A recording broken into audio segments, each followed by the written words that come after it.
Hi, I'm Peter P.T. Townend. Not only am I the first world surfing champ, but I love this sport right here in Huntington Beach. We're going to celebrate the sport, its culture, lifestyle, and the amazing surfers that came before and after me that hit the waves around the world, including here in Surf City. We're going to share the PT collection with you on Surf Scene.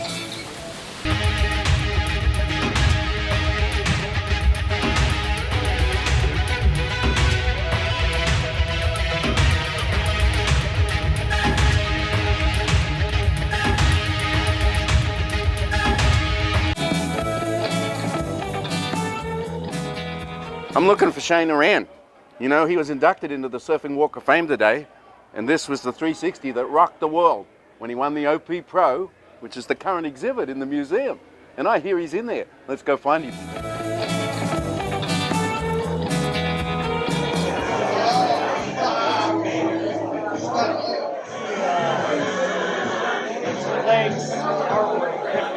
You know, we're here tonight for a night with Cheyne Horan. And the guy with me right now, Joshua Pasquez, he's an artist that did these incredible paintings of Cheyne. And we're going to have prints tonight that Cheyne and he are going to sign. And gosh, Cheyne Horan, tell me the inspiration. Well, Cheyne Horan is a hero of mine, an amazing surfer, a true rainbow warrior and spiritual guy that just had such a deep heart, and an amazing ambassador of aloha. You know, a tremendously gifted surfer, and in my era, you know, in the late 80s and 90s and all that stuff, you know, it was just such a wonderful time to be alive. And I really admire, especially, you know, his heart that he had to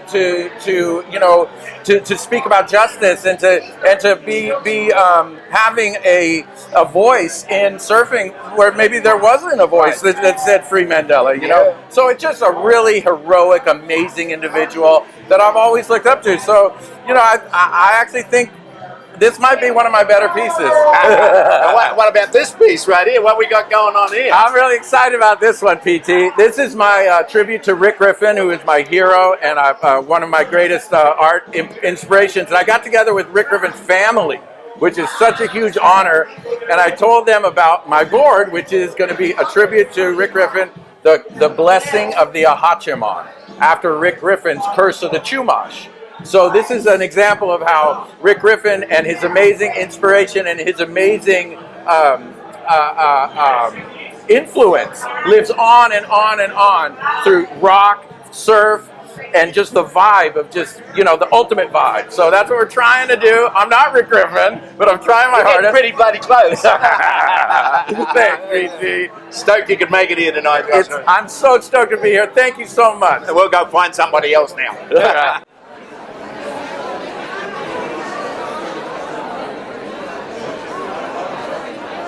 I found another scoundrel in the building here on the night with Cheyne, and he's responsible for this little booklet we did on the OP Pro 40th anniversary. Paul Holmes, welcome to the show. And mate, reading this again, oh my God. Yeah. What do you remember about Cheyne in that era? Well, I've known Cheyne a really long time. Right. I mean, as you have. But I remember him as a 15-year-old grommet. Little Bondi grommet, yeah, right? Absolutely. So, you know, seeing his whole career take off and the way it did, an amazing trajectory that took place during the late 70s and early 80s, it was like phenomenal. And, you know, everybody always talks about that great rivalry between Cheyne and MR, Mark Richards and Dane KLR. And those three guys, for 4 years or so, were by far and away the best in the world, no Absolutely. question. Yeah. Hands down the best. Right. They couldn't be touched by anybody. And at that time when you wrote this story, remember, there was a lot of turbulence with how pro surfing was going to go forward. Yes, you know, like with Ian Cairns getting the permission to do the OP Pro. Yeah. And in those days, the promoters could write their own rules. We had the priority buoy for the first time, if you remember. Yeah. They were still trying to make us wear trunks. They were. Which you wrote the whole story here. Yeah. So it was an interesting time in pro surfing too. It was an interesting time of growth in pro surfing, and there were some very controversial things that took place as a result. But nevertheless, it was, in the end, it was all for the progress of the sport. And I think you know, it all worked out very well. And of course, for Cheyne, winning the OP Pro was Well, it was unbelievable. as big in those days. People don't realize how big that was in huge. America. It was huge. Yeah. I mean, you know, 40,000 people on the beach. And Right. It was insane. Well, I it was mean, the birth of what we have today as the US Open. Absolutely. Yeah. Yeah. Great to have you in here, mate, talking about him. Nice to be here too. Yeah. After all.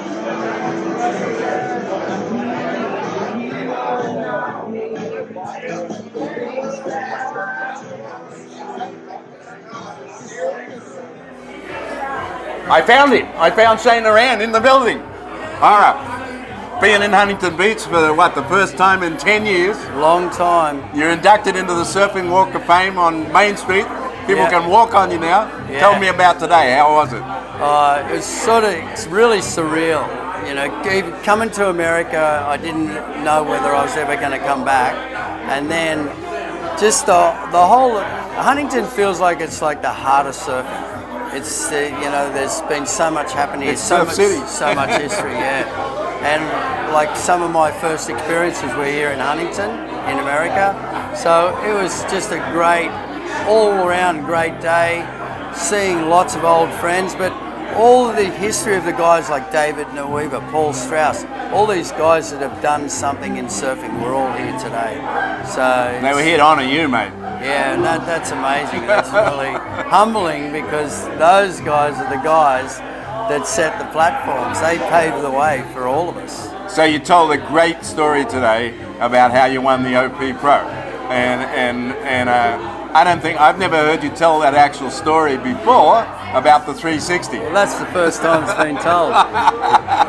So, yeah, it was just that whole thing about learning the 360 and being able to do it was that was hard, and then actually doing it on the day was amazing.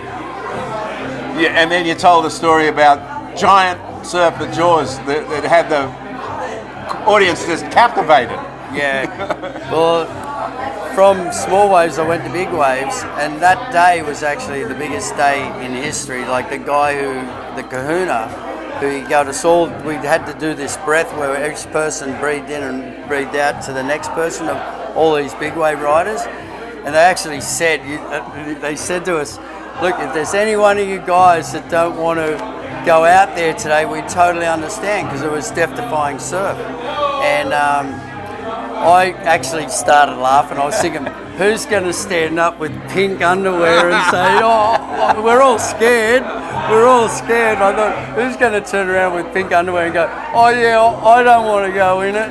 So we all just sat there and and then we went out and just had the most amazing day in some of the biggest surf in history. So stoked you made it back to HB. We're gonna. Thanks to PT. We're going to go and see. We've got footage of you winning the OP Pro, and we're going to go check that out now. She don't drink, she don't cheat. She just flirt, she just fly, she just waits, she won't crash. Cheyne Horan, a very precise surfer with equipment that others find hard to adapt. His equipment might just have cost him the #1 spot on the circuit in the past, but it sure didn't stop him this day. Cheyne walked away with first place. Sweet, she's not shy. Makes me mad, makes me try, she don't cheat, makes me cry. She needs attention, she needs to be pleased. She needs a man touch, why don't she need me?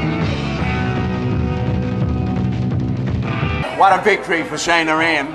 Must have been one big moment in your life, that one. One of the greatest moments of my life. And when the American people got behind me, like it gives you goosebumps thinking about it again. It was like an amazing moment to have, and I love Huntington, and to have all that support, it was just surreal. It was like living in a dream. And one of those contests, that first time that it was on, we all wanted pro surfing in America, and we got it. Killer footage of Cheyne winning the OP Pro in 1982. We'll have more magic moments like that on Surf Scene with PT coming soon.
great stuff to come. But I'm going surfing right now. There's waves out here.